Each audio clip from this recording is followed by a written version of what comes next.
सूर्यकोटि समप्रभ निर्विघ्नं कुरु मे देव सर्वकार्येषु सर्वदा। श्री गणेशाय नमः, सरस्वताय नमः, इंदिरा नमे भगवंता, देवा देवा कैकलन्यदाता, अधिक मासी दीपदान करता, कोणते फल प्राप्त होय का? आणि अधिक मासी देवाजवळ दीप लावला असता सोजवळ, किंवा परे लाविल्याचे केवळ रक्षण केले असता पै, कोणते फले प्राप्त होती आणि पूर्वी कोणी केले हे जगती, हे मज लोकहितार्थ निश्चित सांगावे। सांगोनी आरती पूर्वीजे आणि कोणत्या द्रव्ये करावा दीपक, वर्तीसी तव असावे कित्येक आणि रक्षावया कित्येक दिनाधिक, ते मज सकळ सांगा पा। ऐसे इंदिरेची ऐकोन वाणी, श्रीहरे म्हणे सद्गुणाची खाणी, जेणे हे सकळ पातका लागोनी नात होणी तत्क्षणे। आपण काय पाहिलंय? आपण गोपूजन पाहिलं, विप्रपूजन पाहिलं, आता दीपपूजन। दीपपूजनाचं काय महत्व आहे या अध्यायामध्ये? दीपपूजन इथे पुन्हा महालक्ष्मीचा प्रश्न आहे भगवान विष्णूला। दिवाळ तर सर्वच लावतात, दीप सर्वच लावतात, पण अधिक मासामध्ये पुन्हा मी तुम्हाला एक सांगतो, अधिक मास कथा, अधिक मास महात्म्य, हे महात्म्य जे आहे ते तुम्हाला सांगण्याचा हेतू असा आहे की इतर वेळेला जे तुमचं कर्म घडतं तेच कर्म या अधिक मासामध्ये घडतं। मला एक सांगा, अधिक मासामध्ये हे दिवस या तिथीसाठी नवीन सूर्य आणलाय का आपण 30 दिवसासाठी? नाही, तेच आहे। नवीन आपण चंद्र आणलाय का? नाही, तेच आहे। आपण अधिक मास म्हणतो म्हणून एकदमच अज्ञानी माणसाला, ज्याला फक्त आयुष्यात दिवस पुरे करायला, त्याला काय अधिक मास आणि काय चैत्र मास, काय वैशाख आणि काय फाल्गुन, आजचा दिवस भरलाय उद्याचा भरवायचा आहे, बरोबर आहे का नाही? आपल्याकडे पूर्वी म्हणायचे बरं का, वेडीला माहेर आणि साखर सारखंच, आज फक्त ती वेडी असायला हवी, तिला काही नाही। तसं तसं त्यांनी सांगितलं, अज्ञानी जीवासाठी, अज्ञानी जीवासाठी काही नाही। महालक्ष्मीनं जे जे प्रश्न विचारलेले, हा संवाद आहे, नारायण ऋषी आणि नारदाचा संवाद, द्रौपदीचा आणि भगवान श्रीकृष्णाचा संवाद, वाल्मिकाचा आणि सुदैव गौतमीचा संवाद, हे सगळे संवाद आहे आणि हे एकाच आश्रमात चालू आहे। आपण जसे बसलेले तसेच बसलेले लोक आहे, एका आश्रमात चालू आहे, तो आहे बद्रिका आश्रम आणि त्याचे ऋषी आहे नारायण स्वामी। नारायण स्वामी आणि नारदाचा, आता नारायण स्वामी आणि नारदाचा संवाद आहे आणि तो संवाद महालक्ष्मीचा आणि भगवान विष्णूंचा आहे, साधा एकदम असे। आणि ते काय करावं, इतर दिवशी आपण श्वास घेतच असतो, बरोबर आहे की नाही? माऊलींची एक ओवी आहे, माऊलींची एक ओवी आहे, जर तुम्हाला ओझं उचलायचंच असेल आणि डोक्यावर ओझं घेऊनच फिरायचं असेल, जर तुम्हाला ओझं उचलायचंच असेल आणि डोक्यावर ओझं घेऊनच फिरायचं असेल, तर नेहमी भाकरीचं ओझं घेऊन फिरा। दगडाचं ओझं घेऊन फिरण्यात काय अर्थ आहे, बरोबर आहे की नाही? कारण ते भाकरीचं ओझं, एक छोटासा दृष्टांत सांगतो मी तुम्हाला। पूर्वी गुलाम पद्धत होती, गुलामांची पद्धत होती आणि गुलामांना राजा काय करायचा, इथून आपली शामियाना वगैरे सैन्य बसलं, इथून पुढच्या मुक्कामाला जायचं असलं कचे गुलाम असायचे, त्यांनी बोजे व्हायचे, खूप बोजे घेतले, प्रत्येकानं अंगावर बोजा घेतला की ते लांगीत सगळा बोजा घेऊन चालायचे। त्याच्यामध्ये एक छोटा पोरगा गुलाम होता, लहान मुलगा होता, त्यानं एक ओझं उचललं, भाकरीचं ओझं डोक्यावर उचललं आणि तो चालायला लागल्यावर सगळ्यांनी पाहिलं की याच्या डोक्यावर जे ओझं होतं ते थोडंसं मोठं होतं, याच्या वयाच्या मानानं मोठं होतं। हा 11 वर्षाचा आणि त्यानं मोठं ओझं घेतलं ओझं आणि तो चालत होता। त्या प्रधानानं त्याला बोलून घेतलं, काय म्हणे, तुझं वय किती? एवढं इतका छोटा, ते बाकीचे सगळे गाठोडे पडलेले लहान, एक उचलायचं आणि चालायला लागायचं, इतकं मोठं गाठोडं कशाला घेतलं? तो म्हणे गाठोडं कशाचं आहे? भाकरीचं आहे म्हणे।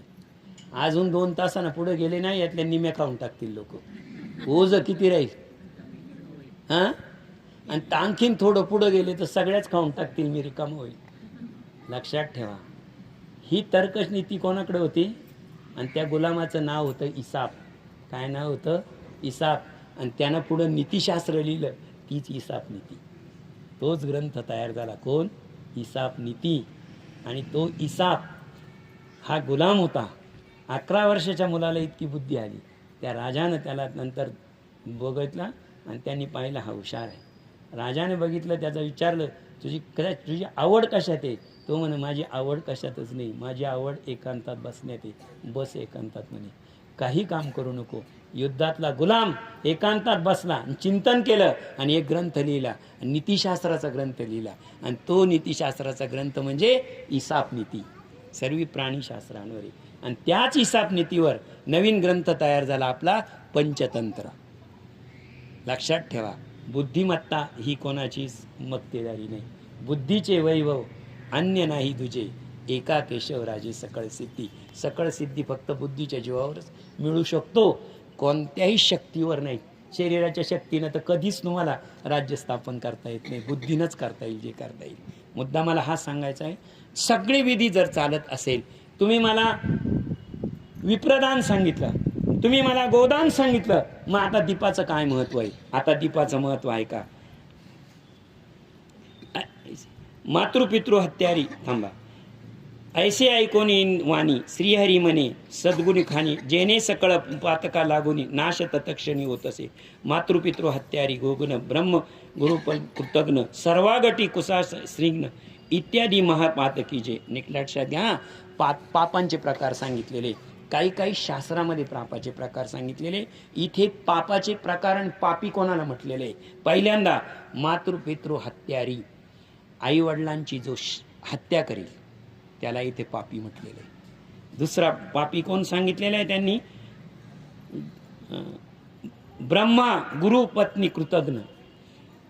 पूर्वी, आज नाही, पूर्वी गुरुकुल होते, गुरुकुल.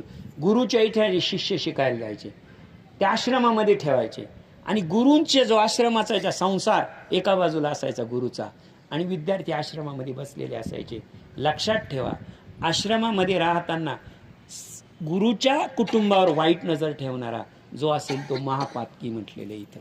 हा, त्याच्यानंतर पुढचा सर्वाघटी कूट साक्षी. आता इथं हा दोष आमच्याकडे येतो थोडासा. कूट साक्षी, कोर्टामध्ये खोटी साक्ष देणं, राजापुढे खोटी साक्ष देणं, राजापुढे खोटी साक्ष देणं, याला महापातकी म्हणलेलं आहे. साक्षी इत्यादी. तेही मुक्त होऊनी निर्जर लोकी करिता ठाणे, शुद्ध आत्मे यदाचरणे शाश्वत मुक्ती ते. तया तयांचा शतकुलांचा उद्धार होई पैसा, असा त्या परम विशुद्ध कर्माचा महिमा आज सांगतो अतिउत्तम. आता हे जे तुम्हाला पापी सांगितले, मी म्हणे यांचा सुद्धा उद्धार होईल, यांचा सुद्धा उद्धार करता येतो, उद्धार होईल, असं मी तुला व्रत सांगतो आज. हे कोण सांगतंय? हे सांगताय भगवान विष्णू. कोणाला?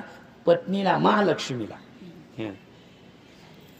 शुक्ल प्रतिपदेपासून अमावस्या होय जो पूर्ण, तोवरी ते रवी संक्रमण मलमासास तो होत असे. या तेव्हा शुक्ल प्रतिदिना उषाकाली आनंदे उठूने यथोक्ती शौचविधी सारूने मुखार्जन करूने मग संगमी किंवा नदीत.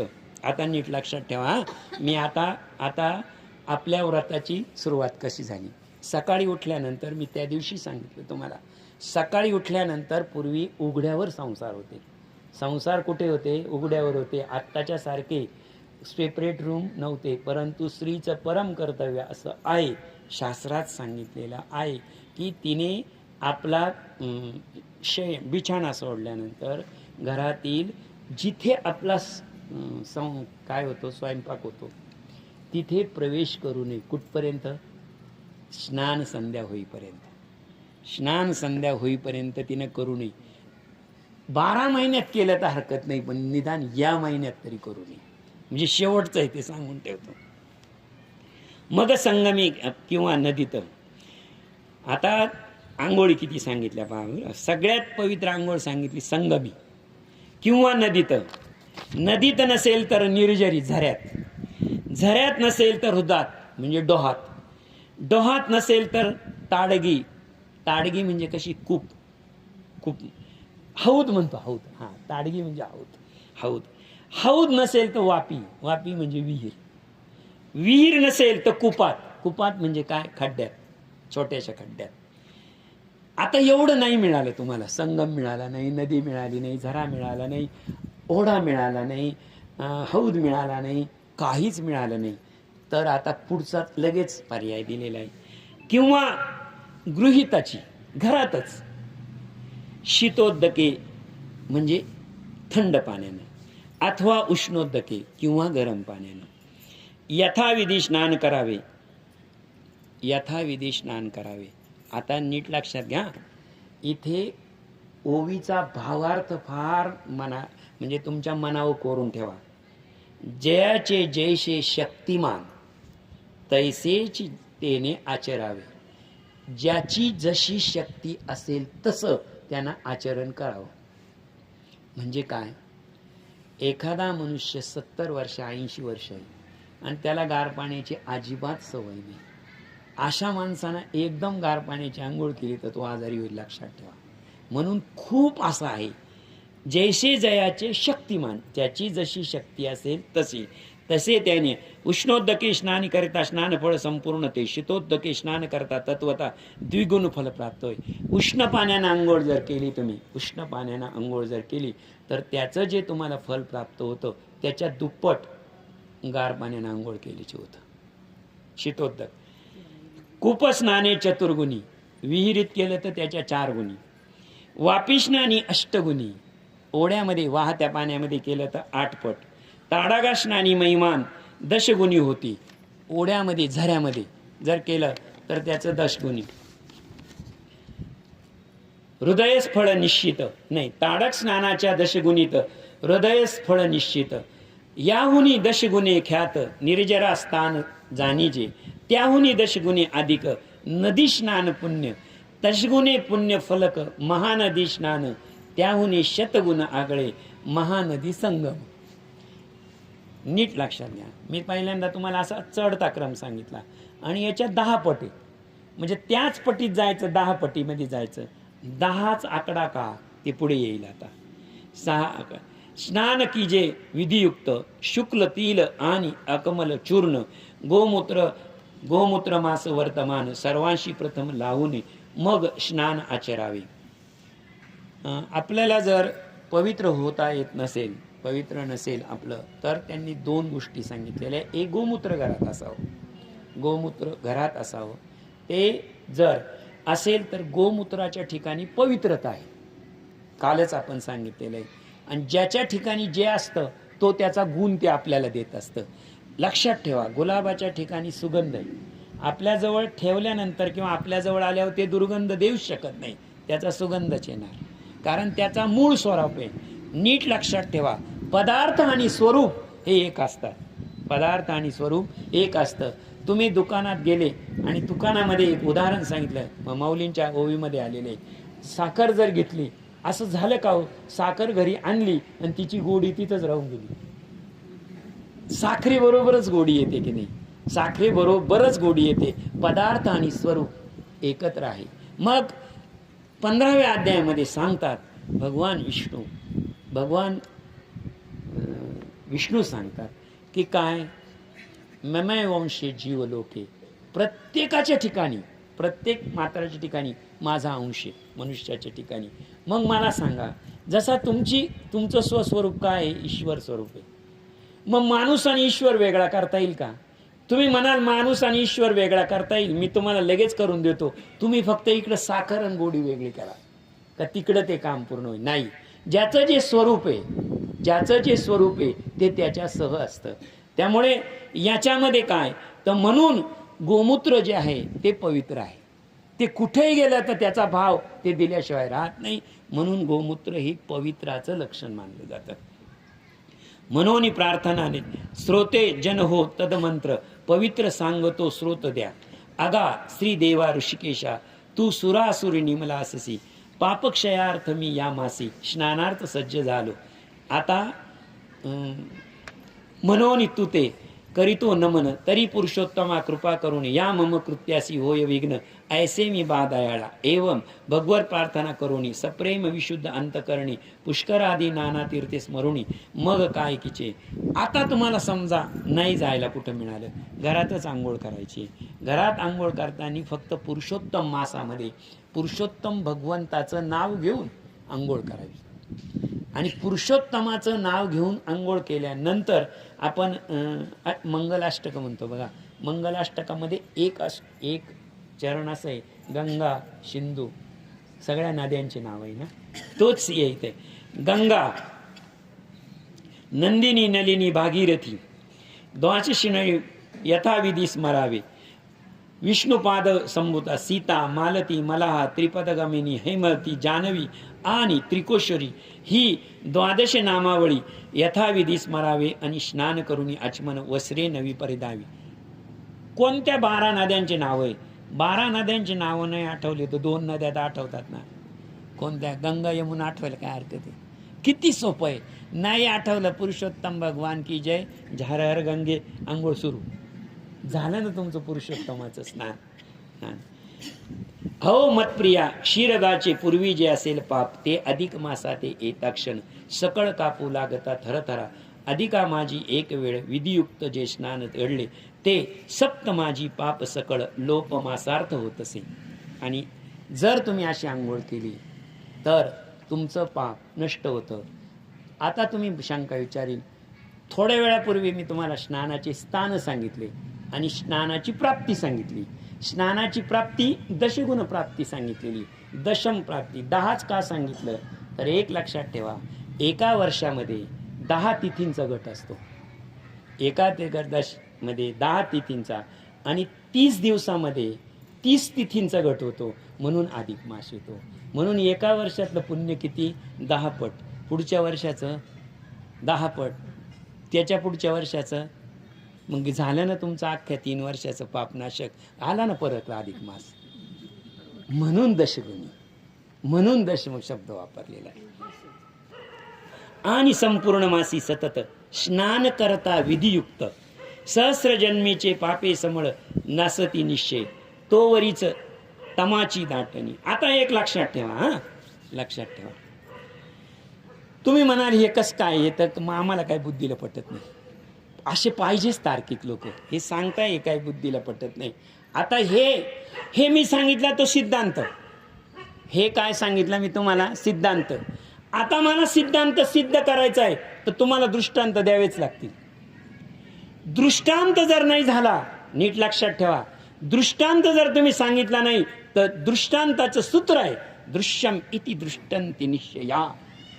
जर तुम्ही दृष्टांत सांगितला नाही तर तुमच्या पुढे दृश्य भावना सुरू येत नाही. आणि दृश्य भावना जोपर्यंत येत नाही तोपर्यंत ती भावना, दृश्य भावना आत्म्याला स्पर्श केल्याशिवाय राहत नाही. नुसता दृष्टांत सांगितला, एकही दृष्टांत सांगितला नाही तर ती दृश्य भावना तयार होत नाही. आणि दृश्य भावना तयार झाली नाही का ती आत्म्यापर्यंत पोहोचत नाही. आणि जे आत्म्याला पोहोचत नाही ते हृदयाला स्पर्श करत नाही. आणि जी कथा हृदयाला स्पर्श करत नाही ती फलदायी होत नाही. लक्षात ठेवा. म्हणून दृष्टांत सांगावाच लागतो. आता दृष्टांत सांगतो तुम्हाला. तुम्ही आता हे जर तुम्हाला पटत नसेल तर मागचं मी सांगितलेलं पटणार नाही. मला एक सांगा, तमाची दाटण तमा तोवरी, पहिला दृष्टांत सांगतो हा तुम्हाला. तोवरीच तमाची दाटणी जो वासरमणी, वासरमणी शून्य. अंधाराचं अस्तित्व कुठपर्यंत? अंधाराचं अस्तित्व तोपर्यंत जोपर्यंत सूर्य उगवत नाही. सूर्य उगवल्यानंतर अंधार राहणार आहे का? राहणार आहे. 36 महिन्याचे पाप कुठपर्यंत? जोपर्यंत अधिक मास येत नाही तोपर्यंत. आता एक तर हे खोटं म्हणा, नाही तर हे खोटं म्हणा. दृष्टांत दिलाय मी तुम्हाला, मी नाही सांगितला का? तोवरीच तमाची दाटणी जो न उगवे वासरमणी. जोपर्यंत सूर्य नाही तोपर्यंत अंधार आहे. हे तुम्हाला पटतं ना? हो म्हणणं की नाही? सूर्य उगवला, सूर्य उगवल्यानंतर सूर्यवरती मध्यान्ही आलेला आहे आणि अनात अंधार मला पाहू. तुम्ही आणू शकता का अंधार? तुम्ही अंधार आणू शकत नाही. मग तुम्ही अधिक मासात मागच्या 3 वर्षाचे पापही आणू शकत नाही. आणू शकता का? एक तर हे हो म्हणल्यावर हे होच म्हणावं लागेल तुम्हाला. पुढचा दृष्टांत. देखिला नाही तोवरी भूतांची परमघाई, जोवी मंत्रने देखिला तोवरी सर्प फोपावे क्रूर. एखादा नाग इथून असा चालला, सा सा सा सा सा सा सा सा सा करीत चालला बरं का. इथून ते बघा, तिथून चालला समजा, तो तिथून चाललेला आहे, त्याची सळसळ तिथपर्यंत आहे, नागाफणा वर उचलेला आहे. आणि त्या तिथं तो गरुड पाहिला समोर. काय पाहिला? गरुड पाहिला. नीट लक्षात ठेवा. नागाची सळसळ, फुतकार, पळणं कुठपर्यंत? जोवरी नाही देखला वैनित कुमार. वनिता कुमार म्हणजे वनिता म्हणजे गरुडाची आई, आणि वनिताचा पोरगा निघाल्यावर हा सळसळ करील का? हा तिथपर्यंत जाईल का? तरी जिथपर्यंत गरुड आहे तिथपर्यंत. गरुडा सांगा, गरुड असताना साप त्याच्यावर फुतकारत जाईल का? नाही. मग अधिक मास असताना मागचे पाप येतील का? एक तर हे हो म्हणा, नाही तर एक तर ते हो. दृष्टांत एक तर तुम्हाला हो म्हणावं लागेल, नाही तर सिद्धांत हो म्हणावं लागेल. आणि जर तुम्ही इकडं हो म्हणले तर माझा सिद्धांत सिद्ध झाला. हा.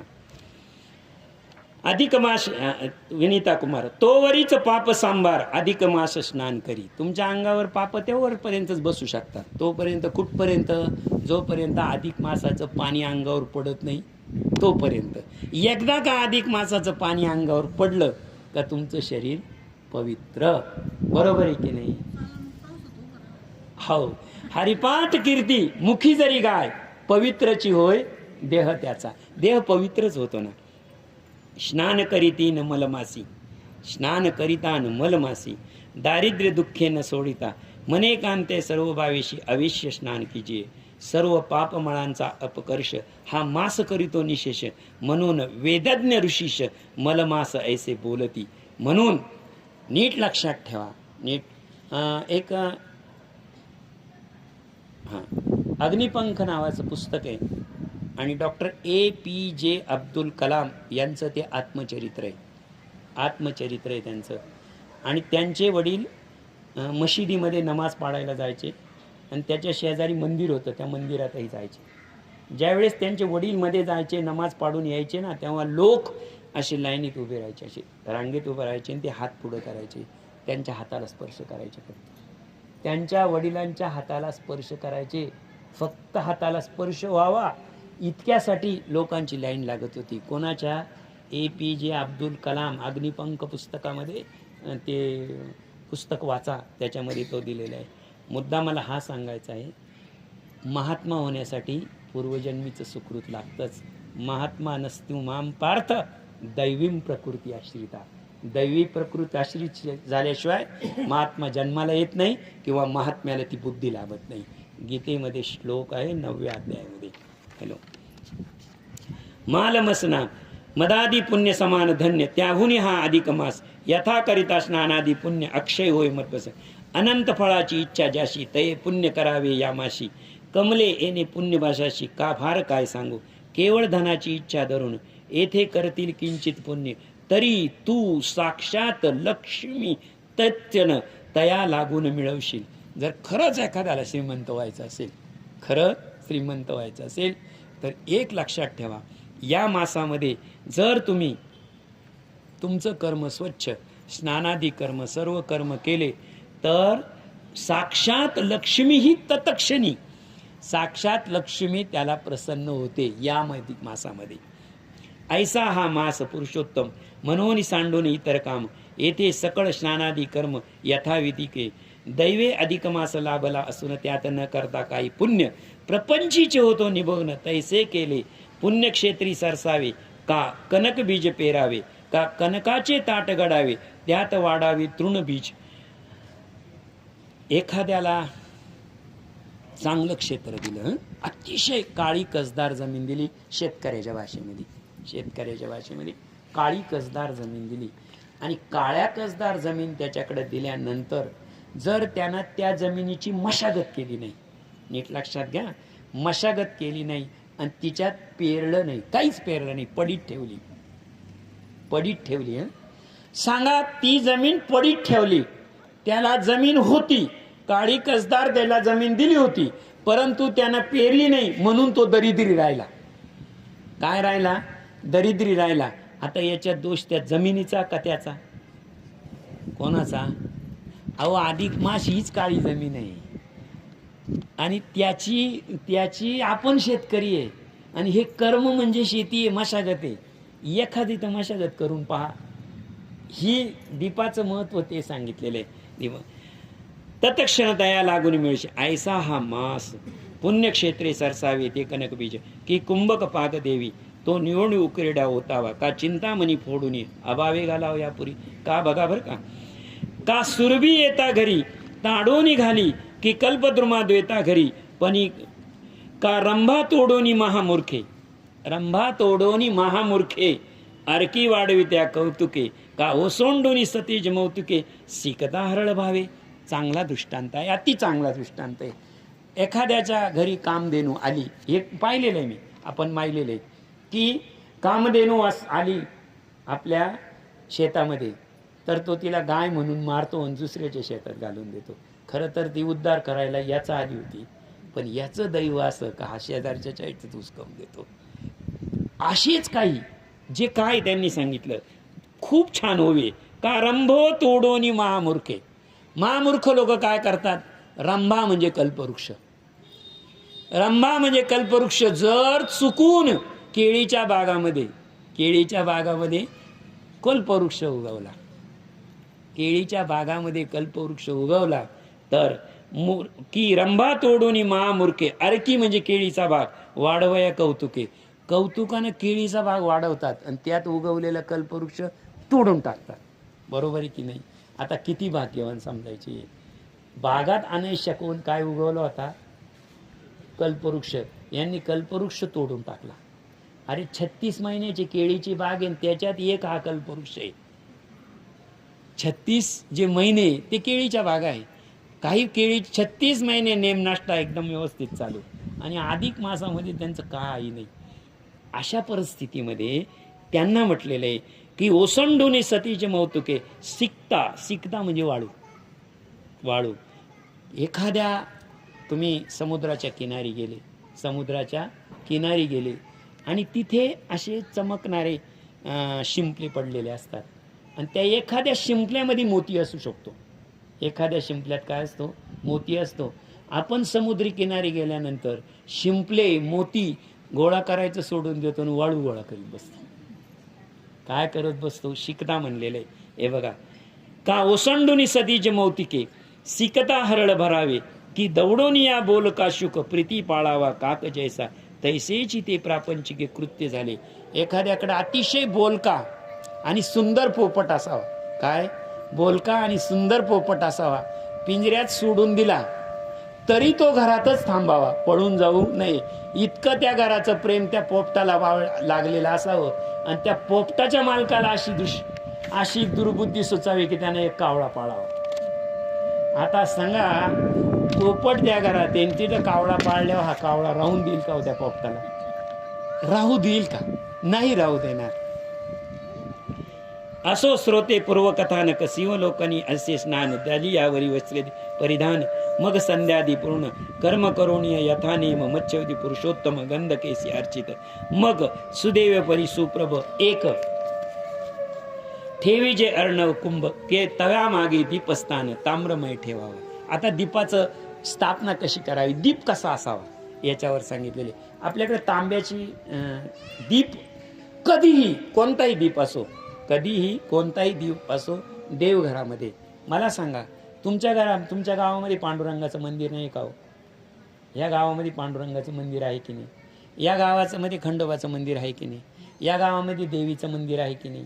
प्रत्येक गावामध्ये देवस्थान असतील का नाही? हे का मग तुमच्या देवाऱ्यात या देवांचं काय काम आहे? बरोबर आहे की नाही? पांडुरंगाची मूर्ती इथे आहे, तुमच्या देवाऱ्यात ठेवायची गरज काय?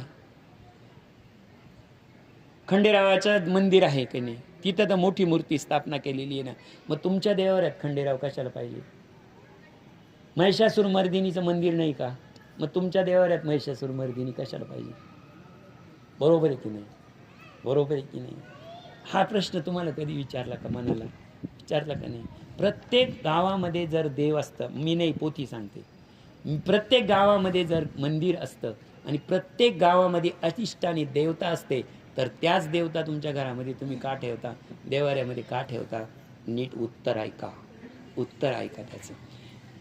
तर ऐका. यथाविधी स्थापना पूर्वक पूजोनिया तो दीपक कुंभकाचे तैसे सकळिक स्थापन पूजन करावे. मग जोडून या उभय हस्ताशी की जे यथोक्त संकल्पाशी दीप सकळ तमनाशी आणि सुकांताची देतसे. या लागी दीपभाव करीतो मी भक्तिभावे करून येणे श्री पुरुषोत्तम पुरुष संतुष्ट होय राय. अंधकारे व्याप्त माया कल्लोळी समायुक्त नाना पापांनी परिभुक्त ऐसा घोर संसार तो. दादा साहेब, तुमच्याकडे एक लाख रुपयाचा मोबाईल आहे. काय लाख रुपयाचा मोबाईल आहे तुमच्याकडं, आणि माझ्याशी तुम्हाला त्याच्यावरून बोलायचं आहे. अडचण अशी आहे का तुमच्याकडे 1 लाख रुपयाचा मोबाईल आहे, माझ्याकडे मोबाईलच नाही.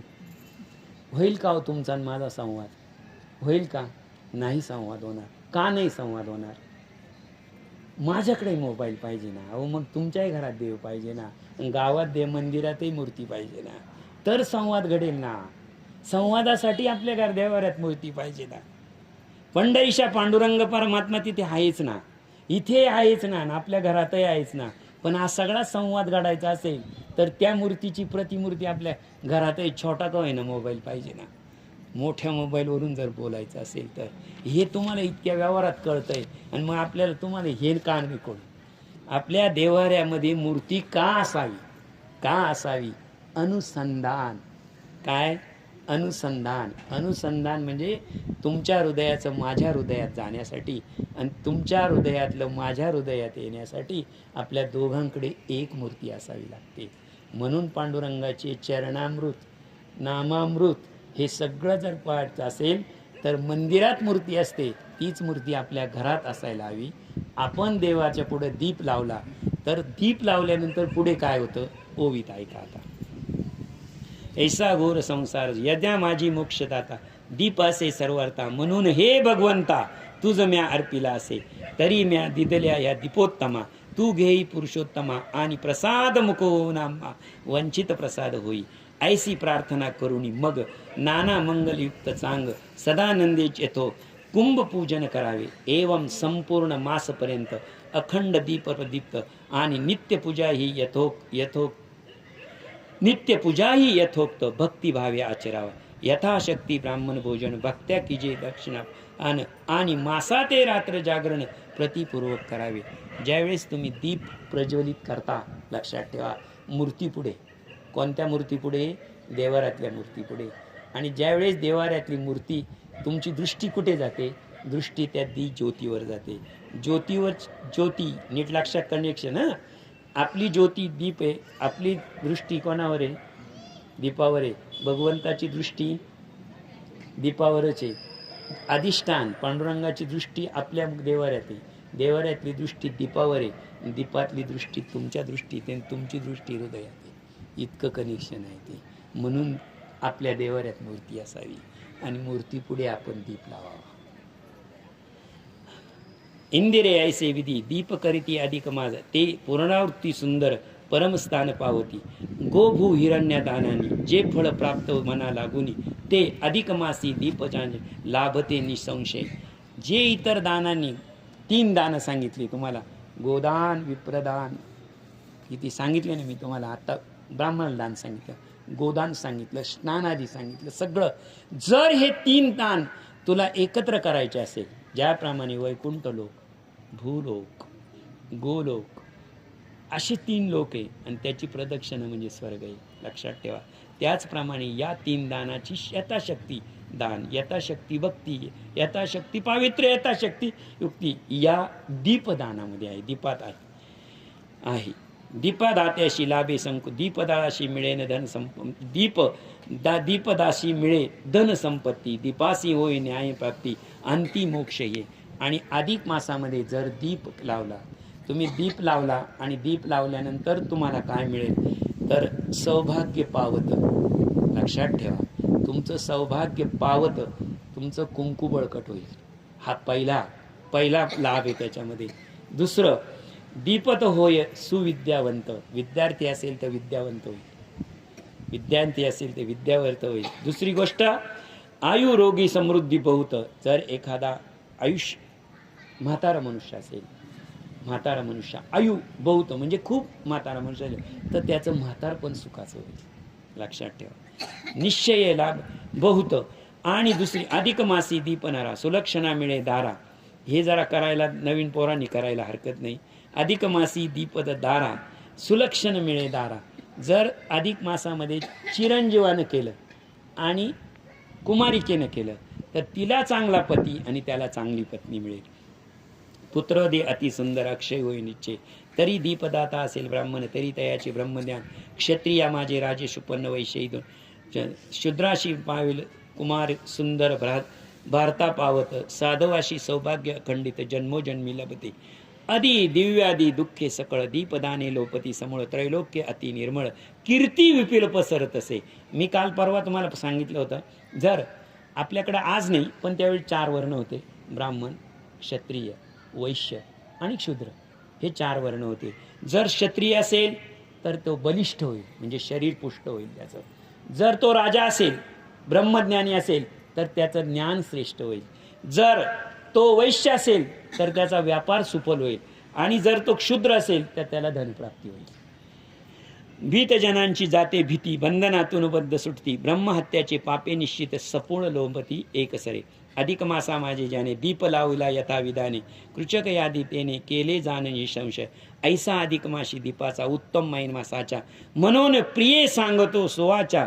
दीप दान कथी इजे. म्हणून तुला सांगतो लक्ष्मी महालक्ष्मीला प्रिय की हे दीप दान किंवा दीप प्रज्वलन इतकं महत्वाचं आहे. ऐसा अधिक मासाची दीपाचा उत्तम महिमासाचा. येथीची दीप पाहुनी जे प्रजावती दीपस्थानी तेही सोलाक्ष लागुनी पावती साचार. आणि जे का अधिक मासा ठाई दीप प्रज्वलनाचे विषयी नाही. नाना गोष्टी सांगून पायी दुसऱ्याशी प्रेरणा करीतात. इथे मी बसलो बरोबर आता. ते सर्व पापाविमुक्त निश्चय पावती वैकुंठ गमन. याविषयी कमले पुरातन एक इतिहास सांगतो. जरी एखाद्यानं दीपदान केलं नाही परंतु त्याच्या सांगण्यावरून एखाद्यानं केलं नाही पण त्याच्या सांगण्यावरून एखाद्यानं केलं तर सांगणाऱ्याला पुण्य लागतं. बसलो आपण इथे बरोबर. हा हा साचार इतिहास सांग. ऐसे बोलोनी नारायण सांगू लागले कथा पावन. पूर्वी सरस्वती तिथे ब्राह्मण सुशर्मा नाभ्यविन वसत असे. तो माझा एकांकी भक्त. भिक्षाचार्य कुटुंब पशित यथाविध विष्णुप्रत पूजून स्थापित दीपासी. ऐसा तयाचा नेम चालला तो अधिक मासी प्राप्त झाला. त्या पुरुषोत्तमाने पूजून स्थापिला दीप आणि रात्रोहरीसी हृदय चिंतोनी सदनी स्थिर राही. आणि नित्य निश्चिशयनी मार्जारे येऊन मुशाकार्थ. आता पूर्वी एक साधू होते, त्यांचं नाव सुशर्मा होतं. सुशर्मा साधू काय करत होते तर अधिक मासामध्ये माझं चिंतन करत होते. माझे चिंतन करायचे पण त्यांचं असं होतं, दीप लावला की ते चिंतन करताना डोळे झाकून घ्यायचे. डोळे झाकून घेतले का पुढे काय व्हायचं, स्थापिला दीप आणि रात्रो हरिसी हृदय चिंतोनी सदनी धरी. ती निराशई मार्जारे इथं पुष्कर. ऐसा क्रम चालेला. आता काय व्हायचं, रात्रीचं हे डोळे झाकायचे, यांचं नाम चिंतन जायचं. तेल म्हटलं का तिथं उंदीर येणारच. लगेच ते थोड्या वेळानं अंधार पडला का तिथं एक उंदीर यायचं. आणि उंदीर आला का मांजराला बोलवावं लागत नाही, तिथे एक मांजर त्या उंदराला पकडायला जायची.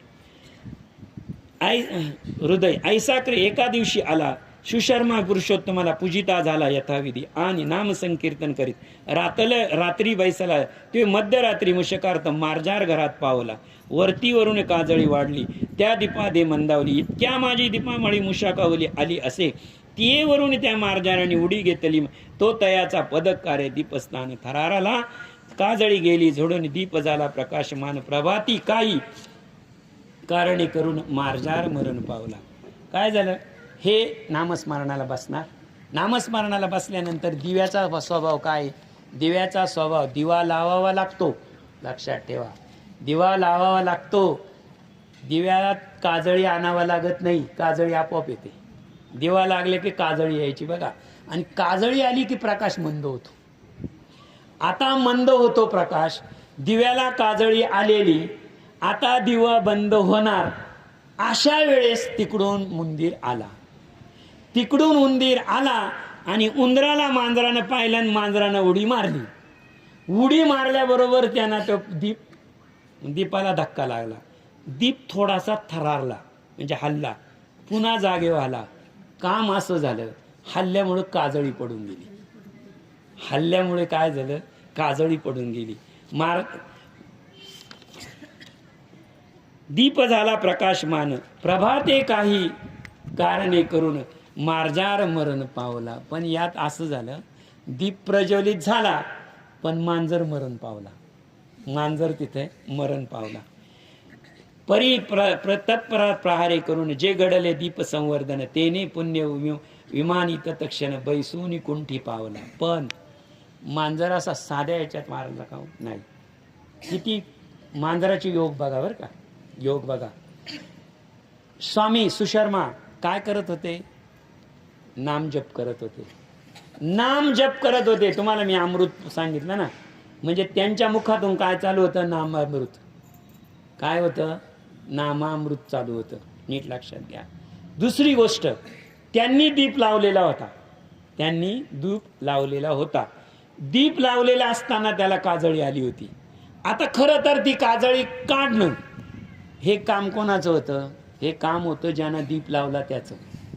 म्हणजे कोणाचं होतं? साधूंचं. साधूंनी ते केलं का? नाही, ते केलं त्या मांजरानं. म्हणजे साधू सेवा घडली ना, दीपाची सेवा घडली, साधूची सेवा घडली, साधूचं नामामृत मिळालं. या सगळ्या गोष्टी योग जुळून आला ना. पुढे काय झालं? तो जरी मारण पावला तरी तया परे पहारे, ते घडिले दीप संवर्धन. त्याच्याकडून किती? दीपाचं संवर्धन म्हणजे दीपाचं रक्षण झालं, साधूची सेवा झाली, नामामृत मिळालं. त्रिवेणी संगम झाला ना त्याच्या आयुष्यामध्ये. अमृत मिळालं, नामामृत मिळालं, साधूची सेवा घडली आणि दीपाची पूजा झाली. हा ज्याची. आणि तो सुशर्मा द्विज भिक्षावृत्ती असे सहज, दीप भावे तेज पूज्य स्वाधिमान झाला. पुत्र पौत्र धन्य विपुळ, शरव्य ऐशे अचळ, आणि पृथ्वीवरी यश निर्मळ विस्तारले तयाचे. आणि जे सुशर्मा होते ते एक ब्राह्मण होते, परंतु त्यांचं अधिक मासामध्ये दीप व्रत पूर्ण झाल्यामुळे त्यांना राज्यपद मिळालं. असो ऐसा सुशर्मा ब्राह्मण इयलोकी झाला सुख संपन्न, अति दीप भावे करून मोक्ष पद पावला. येची प्रिय इतरही लोक उद्धरुणे गेल्या अनेक, अधिक मासी दीपाचे कौतुक सांगू कितीक तुझ लागी. पुरुषोत्तम माशी यथाविधी दीप लाविती देवा सानिधी, अंती दुस्तर भावा बंदी तरायान लागे आयासे. अधिक मासाची दीपा समन अनिक नाही काही पावन. अधिक मासामध्ये दीप पेक्षा पावन काही नाही. ऐसे साक्षात रमा रमन ऐसे कथिता झाला. दीप लावताना एक लक्षात ठेवा फक्त, जी ओवी अत्यंत महत्वाची आहे आणि ती मी शेवटी ठेवली होती. ती मी शेवटी ठेवली म्हणजे सांगून काय ओघात सांगून गेलं का ते, म्हणजे गाड्यांमध्ये सुटून गेला एखादा डबा मोजला जात नाही. त्याच्यामुळे ती ओवी मी खास ठेवली होती. दीप सकळीक स्थापन पूजन करून या लागे दीप प्रदान करीतो बघ. दीपाची जी वात असते, दीप म्हणजे काय तर दीप म्हणजे तीन गोष्टी एकत्र याव्या लागतात. स्नेह, क्षेत्र, स्नेह, सूत, वनी, अशा तीन गोष्टी आहे. स्नेह, स्नेह म्हणजे तूप किंवा तेल, सूत म्हणजे कापूस आणि वनी म्हणजे अग्नी. या तीन गोष्टी एकत्र असतात की नाही. काय काय असतं मी सांगितलं. पहिल्यांदा स्निग्ध, स्नेह. स्नेह म्हणजे तूप किंवा तेल, प्रेम. स्नेह हे प्रेमाचं प्रतीक आहे. त्याच्यानंतर काय सांगितलं मी तुम्हाला? सूत.